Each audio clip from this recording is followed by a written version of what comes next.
All right, good morning, everybody. This is James from Languirand Family Lights, and I wanted to take the time just to kind of go over how things are controlled and how the show is kind of put together and the different components that come together to make the show, work. So, hardware is a big part of it. Out here in the yard, there's several boxes that receive signals from the controller on these little controller boards here, and they're powered by these Meanwell power supplies. So you have basically two voltages that many shows use: 5 volts, 12 volts. So you buy the corresponding pixels, which are the LEDs that we use, and the power supplies and components. Many of these components in here you can use with 5 or 12 volts. It's just a matter of preference.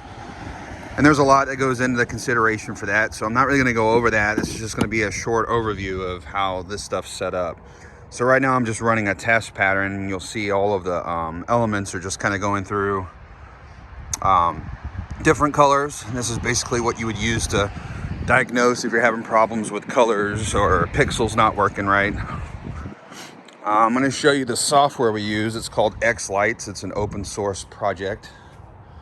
But basically this is where all of the magic happens. You have to build your layout. So this is obviously, unique to your house. You set up your controllers inside here, which there's many of those, so I'm not really going to go over those. If you do have questions, you can message us and we can provide more info. And then the sequencer, this is kind of where all those pieces come together. You have your effects once they load. So this is where you import the audio you're going to use and you start applying effects to the props. Once this compiles, you then upload it to your controllers.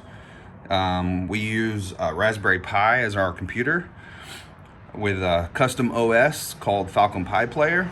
So once all that's uploaded, we'll take you over to the controller real fast. This is kind of the brain of the operation. So you can see up here, this is a Raspberry Pi computer. It's going to a switch, and then it's sending the data over to the Falcon F48. And this is simply, F for Falcon and 48 because you can control 48 ports.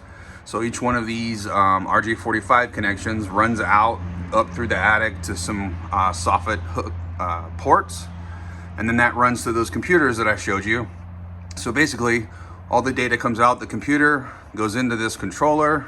The controller knows where to send that data, and then the lights blink based on how you sequenced it in the software. There's many types of pixels that can fit your needs. So they have these square pixels. They lay flat. So if you're putting them up against like a house or something, they're a little easier to maintain flat. There's bullet nodes. This is typically what you'll see throughout my show. They come in 5 volt, 12 volt, like I said. There's different options. I order straight from a manufacturer in China. There are many stateside vendors that also provide these. And then there's, different props. So I hang the outlines on some PVC pipe with these chroma trim strips. You just push the lights in wherever you want them spaced. And then yard props like this, you can buy them. There's many vendors that sell them stateside. Boscoyo is where I buy a lot of mine. But you just basically push the lights in, and then within the software, you tell the software basically what props you have, and there's an import feature. And based on where you put them, that's how the light show knows where to send the data. So that's a quick little overview. Try to keep this short, so I'm trying to keep it under 5 minutes. But basically, that is the brains behind the show. Then it just comes down to laying stuff out how you want. You can see the cables running here, so everything comes from one of those controller boxes, comes out to the prop. And then I make the magic happen. All right, thanks for liking us, and we'll be running from now until January 2nd. So Merry Christmas and Happy New Year.